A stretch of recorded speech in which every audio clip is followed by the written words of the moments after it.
Good morning, everyone. This is Chris Joslyn, your host for the Chris Joslyn Show, coming back at you today with another opportunity to speak to a good friend and colleague about the transportation logistics business in general and go over some of the things that are sticking out as challenges, a little prognostication about what's coming in the future, and where perhaps we can apply our expertise, our understanding of the industry, and share that with the audience today.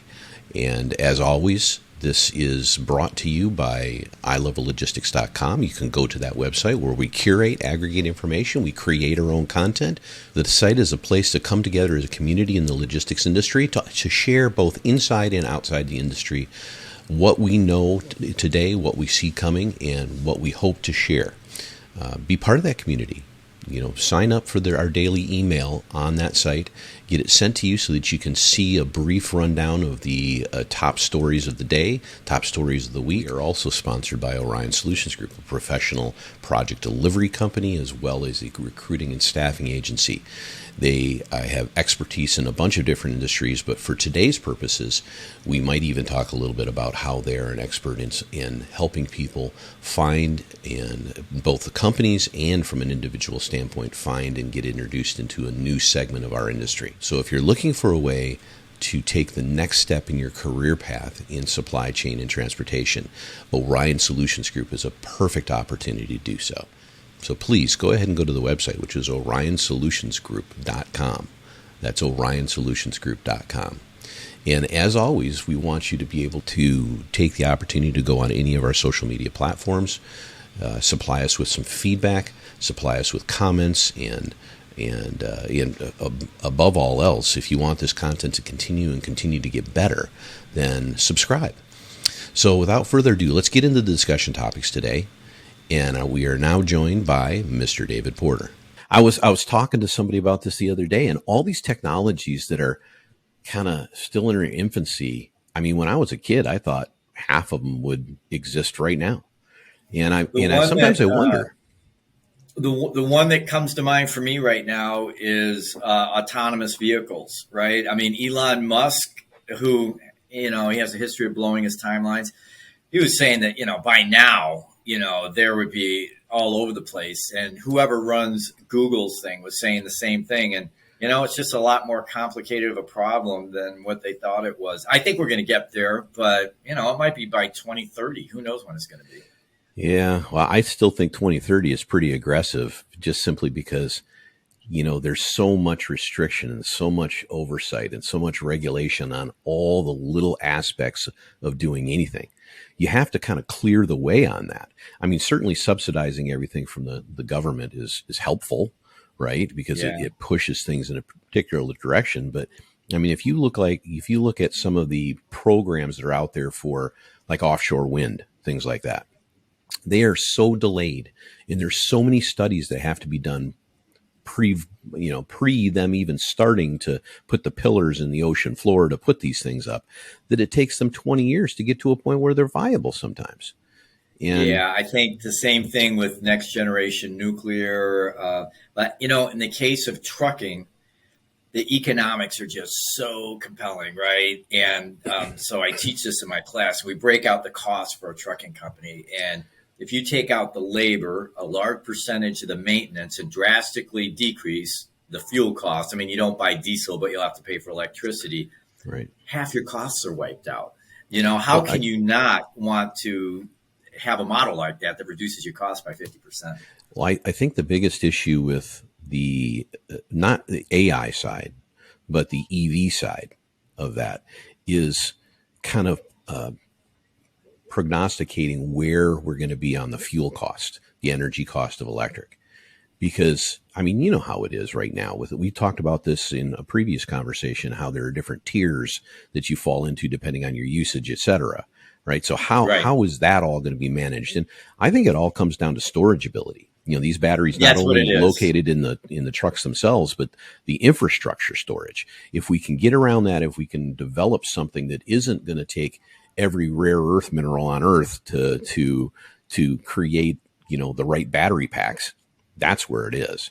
And I think something you said a couple of weeks ago about getting, the home either a Tesla wall or whatever it's called, Right. Yeah. Power or wall. Yeah. something along those lines, is actually what the next step for most regular consumers should be.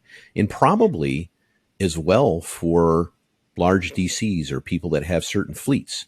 They're not only going to have a charging station or stations like you used to when you look at old warehouses and they all have a fuel pump in them, Right. that I mean, those were put Yeah. there for the same reason we're talking about now, because Yeah. things had to be done expediently. So Right. it's very interesting to see where it's all going to go. And I was reading, oh gosh, it was Seth Grogan, I think it is you recognize that name? He's kind of Yeah. he kind of does a little blog, Seth's blog, I think it's called, and he does these little blurbs for a few cents. Very, very neat to go into. We put him up on our site all the time, and he has this, Godin, Godin, Seth Godin, Oh, okay. and I think that all these technologies are what he likes to call the purple cow effect, right? So you got a big field of cows, and they're all white and black, and then there's one purple one there, and it gets noticed. And it's the new Right. technology. It's the new thing. It's the new way. It's the new service or product or how we describe it. And Right. it is the thing everybody stares at until somebody sees a different kind of cow, right? That's Right. the kind of the challenge. Well, I think the thing now in terms of this, I just saw another article the other day, and they come out monthly or quarterly that, solid state batteries. We've got, this is somebody has come out with one that's really going to work and it'll be affordable and that type of thing. So if we can make a quantum leap, batteries are getting better by about 5% every year anyway, which is good. I mean, my 11-year-old system, the new solar systems are twice as good as the one Right. that I purchased 11 years ago. And that's about right. If you think about 5%, maybe 6% per year improvement, 6 point something percent. So even at that, the batteries are going to get to where we need them to be. But if we could have a quantum leap, like with a new technology, solid state batteries, whatever, then I think it's game over. Then the whole thing works. Yeah, and I forget the name of the term that they use for how computers changed on a year-to-year basis as far as speed. There's a the Moore's law. Is that what you're talking about? Thank you. Yeah, and unfortunately, other technologies don't necessarily adhere to that, and I think we've been lulled into a sense of security that things will change very, very quickly when you have something like Moore's law that occurred for so long a period of time. Yeah. And I wonder where we're going with all this. Oftentimes I'll see this as a cup half full kind of scenario, and I'll get pretty negative about, because I feel like a lot of what we do with some of these technologies is we're pushing the problem away from places and just putting it in other places. It's almost kind of a shell game in a way. In other words, if we have problems with production from fossil fuels, we have all this extraneous stuff that happens. We certainly want. Last time I drove over to LA, it was the sky was looking pretty ugly. And, Right. And now it wasn't like it was in 1992 when I remember, or 75 it was purple, or something. right? Exactly. Yeah. But what's ending up happening is if you have all these different rules and regulations, and ports is a great example. Everything's got to be NEV or zero emissions by, I think it's 2035, right? And a lot of it's starting right now as far as who can go in and out of there. Well, that's great because it's getting away from population centers, but we forget that those population centers became that because of all the industry and infrastructure and the stuff that needed to happen there. And so if, the BNSF's putting that place up in out towards Palmdale or Lancaster or something. Well, the UP is up there, right? And then the UP is moving one out there. The That's UP right. is up there, and then BNSF is up in Barstow, I think it is. They're putting it up there, and those are very interesting. And if you can have either a steel wheel interchange to get them up there, or a rubber wheel kind of AI truck lane that goes up there and it becomes more efficient and more cost effective, I'm all for that. But somebody's got to look down line to the ramifications that creates. I don't know what they are. I'm not sitting here saying I know, and I'm not sitting here saying it's going to be worse or anything like that. All I'm saying is we're deflecting a problem, pushing it further out away from population centers in a lot of ways. And I trust that some really smart people have done some studies and figured out that it's a good idea, but is it a good idea just because that's where land is available at a reasonable price? And certainly there's no land to store containers or any of that type of stuff down near the ports anymore. But, how are you going to get stuff out to Lancaster or Palmdale, whatever the city is out there? You're going to have to truck it. Right. And so that causes the other problem that you're talking about. Yeah. But to me, it's a perfect opportunity for the EV industry and in a company like BNSF to combine efforts. Now, I don't know. I mean, the BNSF and the UP they're huge edifices, right? They do things their way, and really, it's hard to tell them otherwise. So who knows what will or will not happen? But the perfect opportunity is to have a charging station from one of these guys sitting down in Long Beach in a charging station on, using the BNSF as an example, the BNSF's property up in Barstow or wherever that happens to be, and just ping pong these guys back and forth. You now have a dedicated lane that you can create the proof statement for all of this stuff we're talking about right there. Right. I don't know if anybody's thinking about it doing it. And out in those areas, they've got infinite sun. It could actually be a solar powered, charging station. Mm-hmm. You still have freeway congestion, but I don't know that there's anything perfect. But in terms of the emissions, and solving the space problem in the ports, it's helpful for sure. Yeah. Yeah. I see that as an opportunity. And you said something a second ago. A lot of smart people are doing white papers on this stuff and coming up with solutions and all that. I don't think there's any end to people. I mean, there's people like us that can pontificate about this stuff and do, thought experiments and things like that. And there are other people that put it on paper and draw it out and have every diagram under the sun and spreadsheet and everything else. The problem is activating any of this stuff. That's the issue. And it's real interesting because I've debated myself on this a lot of times because I've shared this with you. I'm more of an incrementalist in how I like to see things happen. That doesn't mean I like to slow walk everything. I just feel like it's smarter as an economy to do things a little bit at a time. And what you end up seeing happening is you see things coming up to some precipice, and then somebody decides that to get it to where the next step needs to go, damn everything else, we're just going to push it over the line. And there are consequences for doing that. But I also, when I say I debate myself, sometimes I go, maybe it's the only way to get there. Maybe you have to get to a point to do that. I don't know. Yeah, it's tough. You look at the situation the country's in right now with just the price of fuel, right? And you think about, we don't want fossil fuels because of carbon, and that makes a lot of sense. But there's also a national defense concern and just everyone's welfare concern. Even Elon Musk says, hey, if we could flip the switch tomorrow and get off fossil fuels, I would not flip that switch because we don't have enough electricity to supply everybody. So it seems like what you're saying, the common sense path would be a parallel path. We're going to do both. We're going to domestically produce fossil fuels. We're going to incent alternative solutions. Electric seems to be getting the most. Maybe hydrogen is another answer. But let's not put ourselves at weaken our country by doing this. By producing fossil fuels for another 5 years, which is probably what it's going to take to make some radical changes in the availability of electricity and that type of thing. You shouldn't put the country on its knees, I don't think, artificially, to support an end goal, to try to bring that goal forward maybe just a couple of years. I don't think that makes any sense. And I think people now are starting to see the harm that the current policies have put in place. The interesting thing is that whether we like it or not or agree with it or not, it seems to be a specific methodology to make these things happen. It really does. And I'm not sitting here drawing any lines into some conspiracy or anything like that.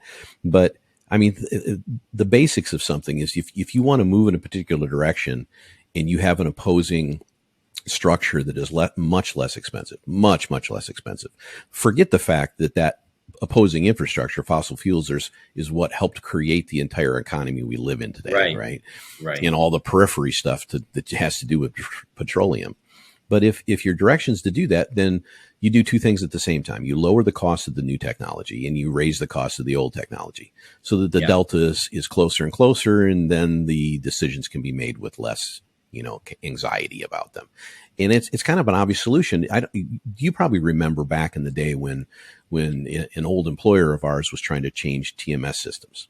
I call it TMS, but it was just basic transportation system at the time as an operating platform. Exactly. And there was kind of two philosophies for most companies. One was to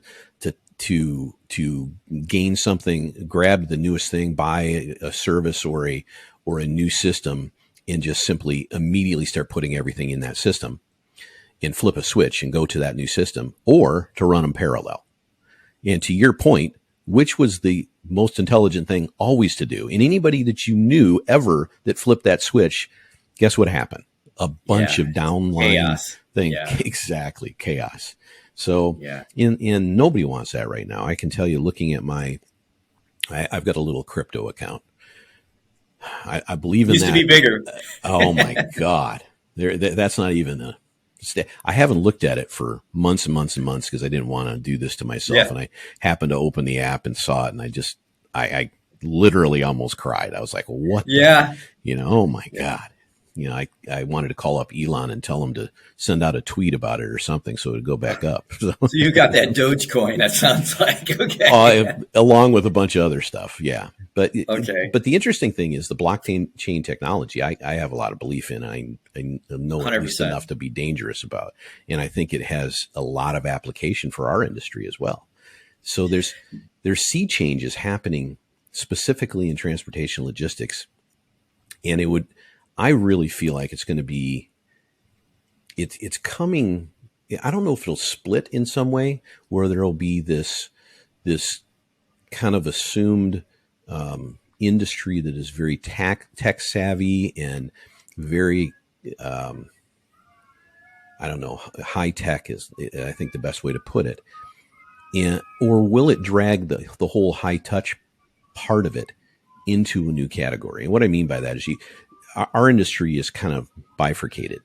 It's got this view of the driver side and the kind of the old school shipping magnets, and the ports are clogged, and you got the stevedoring situation and all the different contracts and it's kind of the blue collar kind of thinking that goes about with imports and exports and the railroads and things like that. And then you've got this whole cover that you're putting on top of it that is recreating the industry entirely into something else. Yeah, I think it's super exciting. I think it's super exciting. When you look at how much the industry has changed, and we can see what's going to be changing it in the coming decades, and even as we speak right now, but with autonomy, electrification, drones, mobility, different types of mobility devices, platooning, which will be an initial step, I think, in autonomy, robotics, sensors. It goes on and on and on and on. Big data. And I think that what's happened with the industry has become a very exciting place for people to want to join just out of school, because it's an opportunity to actually apply these great technologies, and then blockchain, right? And you go to these conferences, and I like to joke, it's a thing that everybody talks about, kind of like collaboration across competing shippers. Oh, we could combine their shipments and lower everybody's costs. No. Yeah, you could, but nobody is willing to do that. It seems like it's a great theory. And yeah, a couple people do it, but not a lot of people. But I think what it's going to take for blockchain, and it's starting to happen, but I think you're going to get a big player like a Walmart or an Amazon or somebody like that has such buying power, and they're going to say, hey, everybody that's doing business with us, we have our own proprietary blockchain. If you want to do business with us, you're going to be on it. And it's going to go all the way from how far are they going to take it back? Raw materials for the producers all the way up. It'll probably be, like you had said earlier, an iterative type thing. Initially, It'll just be from the supplier to the shelves. But to have that kind of visibility, and you think about a grocery store, this happens all the time in California. We have to recall all the lettuce in California because somewhere on some farm somewhere there was some type of E. coli or whatever type of problem, right? What a shame that is, where if they had great records and they knew, oh, it came from this farm on this day and this stuff wound up here, get all that stuff out of there. Let's not destroy all this food and everybody's earnings and everything else like that and create false shortages. There's going to be some really great value in having this type of information. And I think so you're going to have somebody like a Walmart that's going to just require everybody to be on their blockchain because they're going to want that visibility. Well, it's unimpeachable chain of custody, really, is what it is. And the whole idea of blockchain and the smart contracts involved with it are very interesting to me because I think it's one of the few technologies that will certainly be, all these things cost money. So to adopt them, it's usually the big players, as you mentioned before. But in this case, the big players that will utilize that kind of technology, there's a downward push to the smaller vendors that actually helps them tremendously without a large amount of cost. And what I mean by that is if cash flow is a great example. Small business owners are always looking to get involved. They might be shipping for a small entity going into a Walmart DC or an Amazon or whatever the case may be. And that happens all the time. But when there are situations with those DCs and they're requiring their vendors to have certain aspects of their transportation, and you can do this through services. There are services out there that you can get. You don't have to buy a millions of dollars worth of TMS systems to do this. You can do it by, a system, a SaaS, right? A service as a service as a service. Everything's SaaS now. Everything's an ass now is what it is. It's got just something in front of it. And, you're an ass man, Chris. Well, that's an entirely different subject and entirely different kind of podcast, by the way. Yeah, it is. Yeah. But the funny thing is, though, is that if you're a small vendor looking to get better credit history to do larger volumes, and you're shipping into somebody that requires that kind of blockchain information, well, the truth is part of that blockchain information, part of those smart contracts is there's an immediate recognition of completion of service. It's not just that's exactly the point. That's exactly the point. So if you're a bank trying to lend money to a small shipper or a trucker or something like that, and that trucker says, yeah, we've got a contract with this person, this person, this person, we're going into all these DCs and doing this, and we get paid in 10 days. And I can tell a bank that today, but they're going to want proof. And if you can show that you're on the blockchain with those people, you've got your proof. And suddenly now you're playing in a arena that maybe you couldn't play in before. And there's a lot of technologies that don't allow that. You think about all these people that facilitate like letters of credit and that facilitates a lot of these types of transactions. I mean, it's all just instantly recognized. The transactions take place. Mm-hmm. It's cool stuff. And I think a lot of the other technologies that are developing now, like sensors, and the prices are coming down and down and down and down on that, where, initially people were putting sensors on a container maybe or a trailer, right? And now it's to the point where they can put tracking sensors, not just tracking location, but temperature, vibration, various things on a pallet. Yep. And now you can put it in a carton of a valuable product. But before you know it, they'll be able to put them on cereal boxes. It's going to be so cheap. And that is really going to, they talk about, what is it, like 90% of all the information and data that's ever been created has been created like in the last 2 years or something like that. The statistic is something directionally in that area. And it's just going to get more and more and more. All these sensors, Yeah. everything connected, Internet of Things is something else that I hadn't brought up. And it's really cool stuff. I mean, everybody's going to have great information on what's going on at all the time. Well, I mean, it's the Internet of Things. Here it's an example. This was 20 plus years ago when RFID was really starting to come out. And Walmart has been doing or had done this.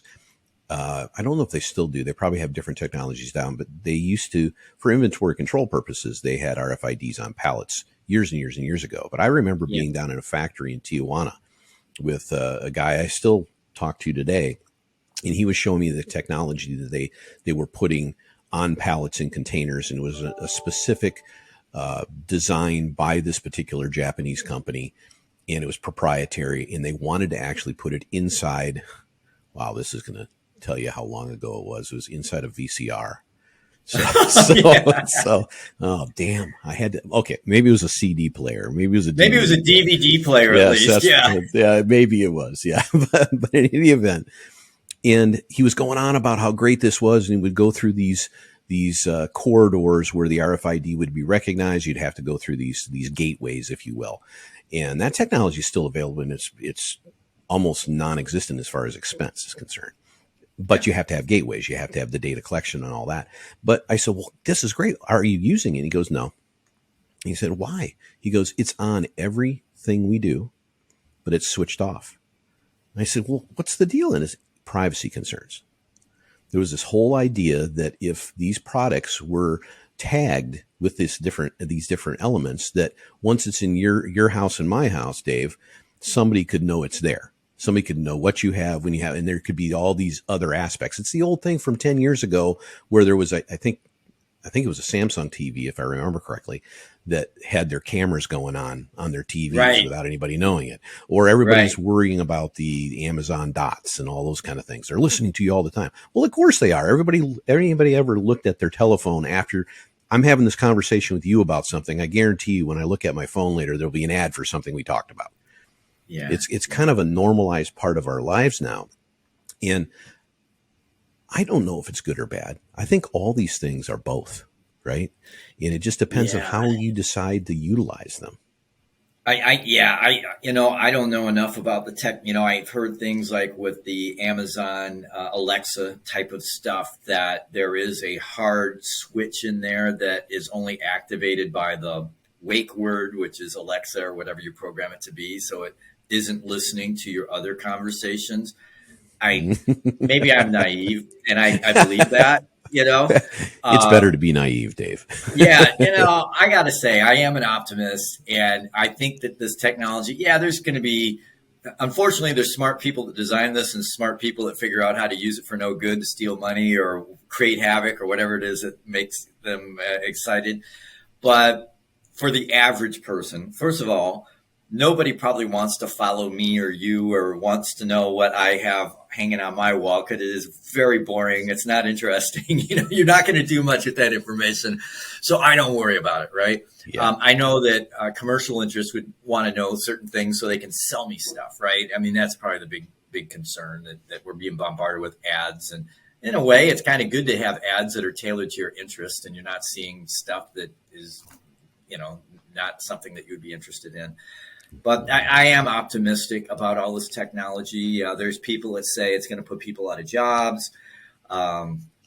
Electric batteries create a whole nother problem with the disposal of lithium, which, by the way, Elon Musk's brother has a company to recycle these batteries. And so, I think that we've shown as a species that we solve these types of problems. And I think everyone is just too hung up in what's going to happen in the next 2 years, or how are we going to, what's the exact process of this evolution, and it's going to be painful, and no, we can't do that. And they're just overthinking it. I mean, if you could separate yourself and think, okay, 100 years from now, where do you think we're going to be? You think we're going to be putting liquids into a big tank in the back of our car and burning this stuff out of the ground to make us go forward? That ain't going to happen. So the argument should be, well, when is it going to happen? And I think people, it's inevitable. It doesn't matter whether you like it or not. It's happening, man. It's going to happen. Yeah. And just enjoy the ride and have fun with it, man. That's what I say. Well, I agree that the inevitability is there. I think the challenge for most people, including me a lot of the times, is how volatile is that ride? You know, that's Yeah. the challenge. And Yeah. I don't have an answer for that. I think that the real challenge for the people that push the hardest for these agendas is to get enough common agreement for their constituency to have it make sense. And that, you know, that's a whole different kind of conversation, I suppose. But as far as our industry is concerned, you know, you and I have been doing this for 30 odd years, and we have seen, I still see things today that were happening 30 years ago that should never happen, that still happen 100%. all the time. So presenting a it paper is, bill of lading to a security guard to get into a DC, you name not it. being able to use RFID because people won't label their boxes. You know, yeah, that stuff's out there. But now if you're a purchaser and you're buying like closeouts from somebody and they're saying, hey, man, I'm going to give you this deal, but I'm not going to put those labels on. You're like, and if you want the deal, fine. If not, I'll sell it to somebody else cheap. You're going to buy the stuff, right? Mm-hmm. So, yeah, there's certain cases where you can't use RFID where, Federal Express has had these things where you can sign a tablet for, 20 years or something like that. Yet we're still companies shipping from themselves to themselves or requiring a piece of paper to make a delivery. I mean, that's still happening right now today. So there's a ton of these antiquated kind of processes in place. So I think the most exciting part of this for me is just to watch. I hate using cliches, but it's a sea change. It really is. And the thing that pushed it over the edge was circumstances outside of what seemed like anybody's control, which is really interesting as far as a long view kind of analysis of things. It's like we require kind of some kind of cataclysm to go to a next step. And that's interesting psychology to me. It forces innovation and adaptation of technologies. Chris, how many times have you flown across the country for an hour meeting? And then, and it takes a half a week of your time and untold expense, and you're not able to do your job well while you're doing all this stuff. But that meeting was important, so you had to show up there, right? And now we can do this, right? Mm-hmm. And so there's so many things that, and these smartphones, yeah, they're annoying. You can do all kinds of things there that are a waste of time, but it's a great tool too. So I think if you curate the technology around you, you can have a much, much better life. Just like your Facebook feed, you can get bombarded with hardline lefties or right wingers or whatever, and it makes you mad. It's so easy to block those guys out and get information on developing technologies, personal development, and actually your family, which is what this stuff was made for originally, some of the social media stuff. But people get mad at their social media, but they choose not to control it or delete apps that make them mad all the time. I don't get it. That's like I've always told people, and we've known each other a long time. There are things. I remember my dad saying, "Why don't you go hold on to the antenna so we can change it to UHF and watch something?" Right. Yeah. So, and now there are endless amount of things you can watch, streaming or live or YouTube or what. Matter of fact, I watch probably more YouTube than I do anything else. And sometimes it's frivolous stuff, right?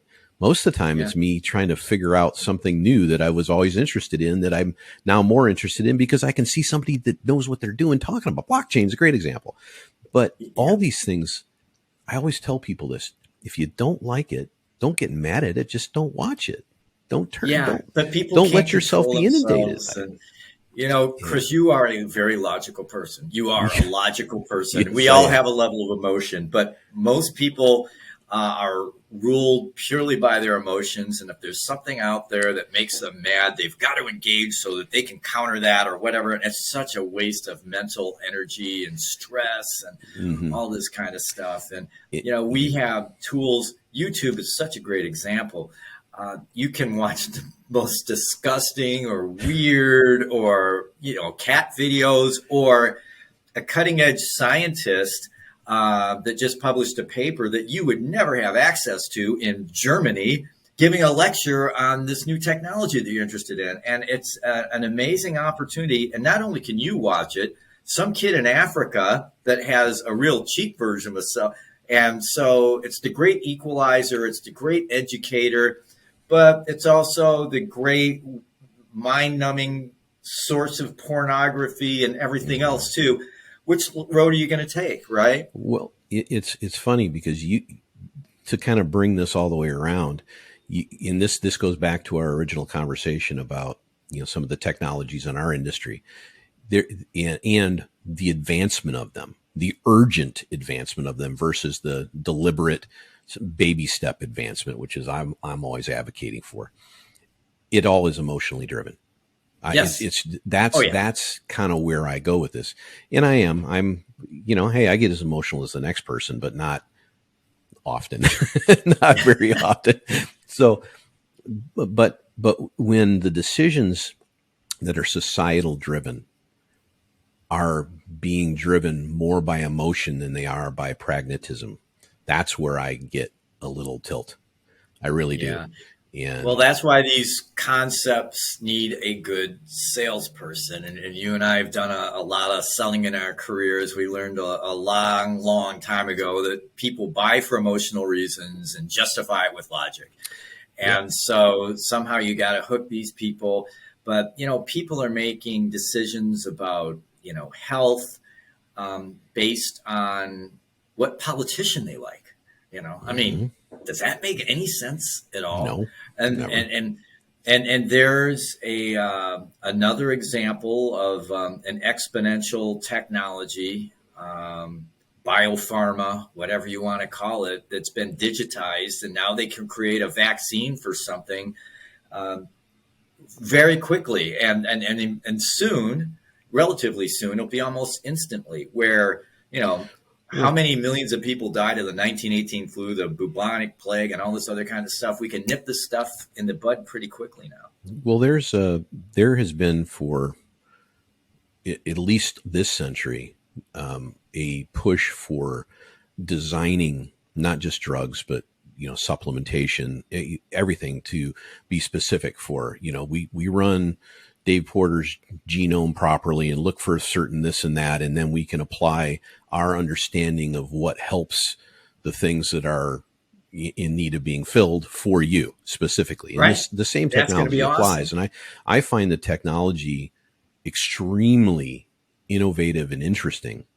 But going back to what I said a minute ago, what you're seeing right now is because of an outside cataclysmic event, these things were you can debate this one way or another, but they were rushed into a existence way before they probably would have. And when I say way, maybe a decade, 100%. something like that. Yes. So the question becomes risk tolerance and reward, right? So whether we're talking about the transportation industry or biopharma or the mRNA vaccine, doesn't matter what we talk about. All these different things that EV, AI, we can rush forward with them, but we have to understand there are going to be implications, downline implications that are unknown.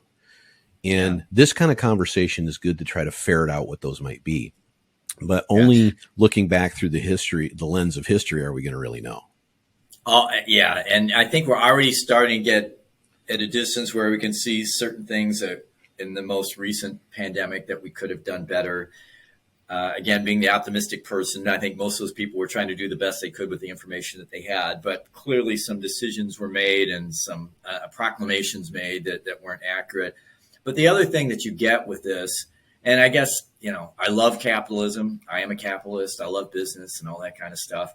But there is a downside to that. And when you have a manufacturer of a answer to a problem that has a huge financial incentive to keep that going, that money stream going, right? Here's the new version. Here's the new version. Everybody should take it and all that type of stuff. And we're trusting these people for guidance in how to solve this issue that we have. That that is a problem. Yeah. And I mean, that's a topic for a great other podcast sometimes, just all of pharma and how all that works. Reality is, pharma keeps a lot of people alive, gives them better quality of life, and all that kind of stuff. The other reality is it kills a lot of people, and so many people are unnecessarily medicated. I think the statistic is like the average person over 60 is on multiple prescriptions. And is that really where we should be? Well, in you can go down quite the trail with this kind of stuff, because all the different markers for your cholesterol or your, A1C and all those other kind of things, they've all changed over time, just like atmospheric stuff. When we're talking about green technologies, all the benchmarks, all the goals, the goalposts keep getting moved. And part of that is intentional to make things better. And part of it is about keeping the money flowing, right?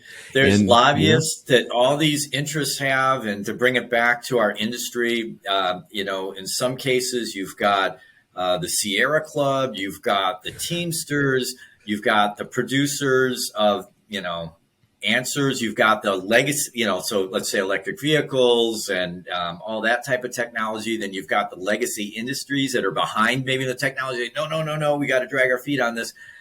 And in the middle, you've got these politicians that we've put into office that we're allegedly trusting to make decisions for the greater good, but they all have constituencies. If you've got a big Daimler plant in your district, you're probably going to try to do things that are going to help them, even if it's not for the greater good. So a lot of competing interests. And hey, I guess at least everybody has a voice that way. But I think sometimes the wrong voices win out because they're better funded, for example. Yeah, and it's funny because you look at how these decisions are eventually made, and they're all made with some kind of political influence, one way or another. Yeah. They all have a layer of that. And our system in the United States was intentionally designed to be snail paced. It was intentionally designed to check and balance itself over and over and over again, which goes back to my original contention.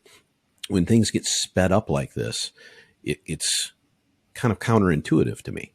And, I know we're going pretty long, so we'll finish up here in a minute, but I remember, and I may have told you the story before, when I was going to ASU, watching this whole presentation on hydrogen power for cars. This was in the mid 80s. And it was a wonderful presentation. And me, I was captivated by the possibilities and everything. And the very last thing the guy said was, and it'll never happen unless the car companies that are using petroleum today get incented to do it this way. Right. That was the contention. And that was a whole design over the whole capitalistic side of things. So I think what our issue is, and this would be a great, I think, topic for a future podcast, maybe on one of your other podcasts. Yeah. But, we are a species hardwired, and it's served us well until now, and our political system, to think linearly, like a step, a step, a step, a step. And we live in an exponential world. And that exponential world has really just come into being in the last, say, 50 years. And it's just increasing. These curves are like hockey sticks now. That's an interesting contention. Our political system is unable to deal with it.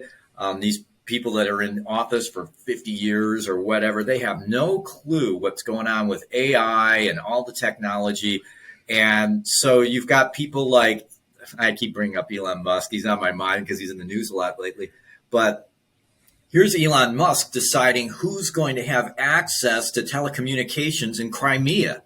A guy, not a country, not politicians, but he's so far ahead on the technology that what are they going to do? They didn't know how to deal with the taxation of Amazon early on. So they had a free ride. They didn't pay any sales taxes because, it took them 10, 15 years to figure out that model.